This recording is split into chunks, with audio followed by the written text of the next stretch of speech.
जय हिंद दोस्तों। अगर आप लोग बिहार से हैं और अपने ज़मीन का रसीद काटना चाहते हैं तो यह वीडियो आपके लिए मोस्ट इम्पोर्टेंट है। इसके साथ ही आपको बता दूं, अगर आप लोग अपने मोबाइल की मदद से अपने ज़मीन का रसीद काटना चाहते हैं तो सबसे पहले आपको मोबाइल का क्रोम ब्राउज़र को ओपन करनी है। क्रोम में आपको टाइप करना है बिहार भूमि और इसको सर्च करना है। इसके बाद यहाँ पे एक वेबसाइट मिलेगा biharbhumi.bihar.government.in का। इसी वेबसाइट के ऑप्शन पे आपको क्लिक करनी है।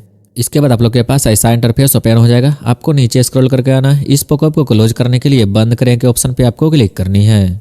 इसके बाद आप लोग के पास ऐसा इंटरफेस ओपन हो जाएगा। अगर आप लोग को अपना भू लगान देना है यानी कि आपको ज़मीन का रसीद काटना है तो यहाँ पे ऑप्शन मिलेगा भू लगान का। इसी ऑप्शन पे आपको क्लिक करनी है। इसके बाद आप लोग के पास ऐसा इंटरफेस ओपन हो जाएगा। फर्स्ट में मिलेगा लंबित भुगतान देखें यानी कि फाइल ट्रांजैक्शन स्टेटस को अगर चेक करना है तो यहाँ से आप लोग फाइल ट्रांजैक्शन स्टेटस को चेक कर सकते हैं। इसके बाद यहाँ पे ऑप्शन मिलेगा ऑनलाइन भुगतान करें यानी कि अगर आप लोग को अपना रसीद काटना है अपने ज़मीन का तो यहीं पे ऑप्शन है ऑनलाइन भुगतान करेगा। इसी ऑप्शन पे आपको क्लिक करनी है। इसके बाद आप लोग के पास ऐसा एक न्यू पॉपअप ओपन हो जाएगा जिसमें यहाँ पे देख सकते हैं जरूरी सूचना दिया गया है। ध्यान दें, जिन लोगों ने पेमेंट कर दिया है लेकिन रसीद नहीं मिला है उनसे अनुरोध है कि दोबारा पेमेंट न करें। अगर आपकी पेमेंट सफल रही तो जल्द ही रसीद जारी कर दिया जाएगा। यानी कि अगर आप लोग पेमेंट कर देते हैं और आप लोग का रसीद डाउनलोड नहीं हो पाता है तो यहाँ पे आपको दोबारा भुगतान करने की आवश्यकता नहीं है। अगर आप लोग का पेमेंट सक्सेसफुल रहता है तो यहाँ पे जल्द ही आपका रसीद जारी कर दिया जाएगा। इस पॉपअप को क्लोज करने के लिए ओके के ऑप्शन पे आपको क्लिक करनी है। इसके बाद आप लोग के पास ऐसा इंटरफेस ओपन हो जाएगा। फर्स्ट ऑफ ऑल यहाँ पे आपको अपना डिस्ट्रिक्ट को सेलेक्ट करके फिल कर लेनी है। इसके बाद यहाँ पे ऑप्शन मिलेगा अंचल का नाम, इसको आपको यहाँ से सेलेक्ट करनी है। जो भी अंचल नेम होगा यहाँ पे आपको उसको सेलेक्ट करके फिल कर लेनी है। इसके बाद यहाँ पे ऑप्शन मिलेगा आगे बढ़ने का, इसी ऑप्शन पे आपको क्लिक करनी है। इसके बाद यहाँ पे ऑप्शन आएगा हल्का का नाम का। यहाँ पे आपका हल्का का नाम जो भी होगा उसका लिस्ट ओपन हो जाएगा, आपको सेलेक्ट करके फिल कर लेनी है। इसके बाद यहाँ पे मौजा के नेम को आपको सेलेक्ट करके फिल कर लेनी है। इसके बाद नीचे आइएगा तो ऑप्शन मिलेगा बहुत सारा। अगर आप लोग भाग वर्तमान की मदद से अपना ज़मीन खोजना चाहते हैं इसको आपको सेलेक्ट कर लेनी है। अगर आप लोग रैयत नाम की मदद से अपना ज़मीन को खोजना चाहते हैं तो इसको आपको सेलेक्ट कर लेनी है। अगर आप लोग के पास खाता नंबर मालूम है तो यहाँ पे ऑप्शन आता है खाता नंबर से खोजें का, इसी ऑप्शन पे आपको क्लिक करनी है। यहाँ पे टिक करने के बाद यहाँ पे आपको अपना खाता नंबर को फिलअप कर लेनी है। अगर आप लोग खेसरा नंबर की मदद से अपना ज़मीन खोजना चाहते हैं तो यहीं पे ऑप्शन है प्लॉट नंबर से खोजें का, इसी ऑप्शन पे पहले आपको टिक करनी है। इसके बाद यहाँ पे आपको खेसरा नंबर को फिलअप कर लेनी है। जिस भी माध्यम से आप लोग अपना ज़मीन को खोजना चाहते हैं उसके आगे पहले आपको टिक करनी है। उसके बाद यहाँ पे आपको उस डिटेल्स को फिलअप कर ली है। इसके बाद यहाँ पे सुरक्षा कोड शो कर रहा होगा, उस सुरक्षा कोड को ऐड करके यहाँ पे आपको फिलअप करनी है। इसके बाद नीचे आइएगा तो ऑप्शन मिलेगा खोजें का, इसी ऑप्शन पे आपको क्लिक करनी है। खोजें के ऑप्शन पे क्लिक करने के बाद आप लोग के पास ऐसा इंटरफेस ओपन हो जाएगा। इस खाता नंबर से रिलेटेड जितने भी रैयत का नेम होगा यहाँ पे ओपन हो जाएगा, आप लोग देख सकते हैं। अगर आप लोग को फर्स्ट नंबर वाले को रसीद को काटना है तो यहाँ पे ऑप्शन मिलेगा देखें का, इसी ऑप्शन पे आपको क्लिक करनी है। देखें के ऑप्शन पे क्लिक करने के बाद आप लोग के पास ऐसा इंटरफेस ओपन हो जाएगा। यहाँ पे आपका जो भी कुल रकबा होगा यहाँ पे शो करेगा, देख सकते हैं डिसमिल में शो कर रहा है और एकड़ में शो कर रहा है। इसके बाद आपको नीचे आना। अगर आप लोग को पिछला भुगतान की स्थिति को देखना है यानी कि अगर आप लोग को पुराना रसीद को डाउनलोड करना है तो यहाँ पे ऑप्शन मिलेगा यहाँ क्लिक करेगा, इस पर आपको क्लिक करनी है। इसके बाद पुराना रसीद को आप लोग यहाँ से डाउनलोड भी कर सकते हैं। अगर आप लोग को अपना नया रसीद को काटना है तो नीचे आएगा तो ऑप्शन मिलेगा यहाँ पे बकाया राशि विवरण का। यहाँ पे आपका जो भी बकाया राशि होगा शो करेगा, देख सकते हैं 20 रुपीज़ का शो कर रहा है। अगर आप लोग को इसको पेमेंट करना है तो नीचे आना पड़ेगा। सबसे पहले आपको निजी विवरण को फिलअप करनी है। फर्स्ट ऑफ ऑल जो पेमेंट कर रहे हैं उसका नाम यहाँ पे आपको फिलअप करनी है। इसके बाद मोबाइल नंबर को फिलअप करना है।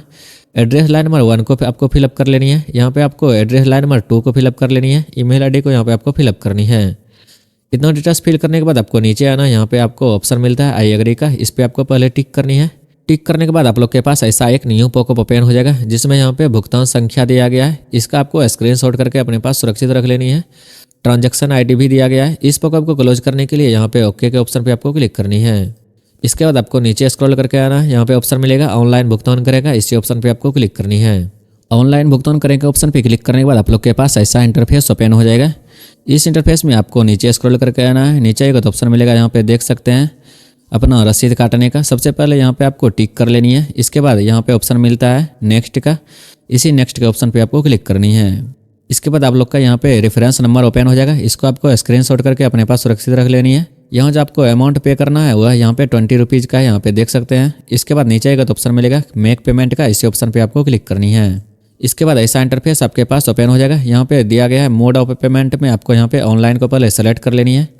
इसके बाद पेमेंट मेथड में यहाँ पे आपको सेलेक्ट कर लेनी है net banking, debit card, credit card. अगर आप लोग QR कोड की मदद से पेमेंट करना चाहते हैं तो यहाँ पे ऑप्शन मिलता है नेट बैंकिंग का, इसको आपको सेलेक्ट करके फिल करनी है। इसके बाद यहाँ पे सेलेक्ट बैंक का ऑप्शन मिलेगा, यहाँ पे आपको क्लिक करनी है। इसके बाद यहाँ पे बैंक का ऑप्शन आ जाएगा। अगर आप लोग का बैंक इनमें से कोई भी नहीं है तो सीधा आपको नीचे आना, यहाँ पे ऑप्शन मिलेगा स्टेट बैंक ऑफ इंडिया का, इसको आपको सेलेक्ट करनी है। इसके बाद यहाँ पे अगर आप लोग रिमार्क्स में कुछ भी फिल करना चाहते हैं तो यहाँ पे कर सकते हैं, अगर नहीं करना चाहते जैसे आप लोग खाली भी छोड़ सकते हैं। इसके बाद इस कैप्चा कोड को यहाँ पे आपको फिलअप करनी है।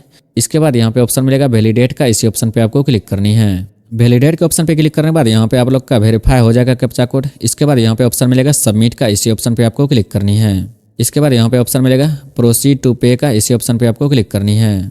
इसके बाद आप लोग के पास ऐसा इंटरफेस ओपन हो जाएगा। यहाँ पे ऑप्शन दिया गया है यूपीआई की मदद से अगर आप लोग पेमेंट करना चाहते हैं, यानी कि अगर आप लोग क्यूआर कोड को स्कैन करके पेमेंट करना चाहते हैं तो यहाँ पे ऑप्शन दिया गया है यूपीआई का, इस पर आपको पहले क्लिक करनी है। क्लिक करने के बाद आप लोग के पास ऐसा इंटरफेस ओपन हो जाएगा। आपको नीचे स्क्रॉल करके आना है, नीचे आएगा तो ऑप्शन मिलेगा क्यूआर कोड का।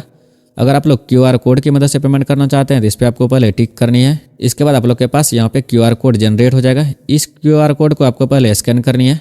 स्कैन करने के बाद 20 रुपये का पेमेंट यहाँ पे आपको ऑनलाइन मोड में कंप्लीट करनी है। पेमेंट कंप्लीट करने के बाद यहाँ पे आप लोग को कुछ देर के लिए होल्ड करनी है। होल्ड करने के बाद यहाँ पे आप लोग के पास ऐसा इंटरफेस ओपन हो जाएगा। जो भी आप लोग का लगान रसीद रहेगा यहाँ पे आपके पास ओपन हो जाएगा। आप लोग देख सकते हैं कुछ इस तरह से आपके पास भी आपका लगान रसीद ओपन हो जाएगा।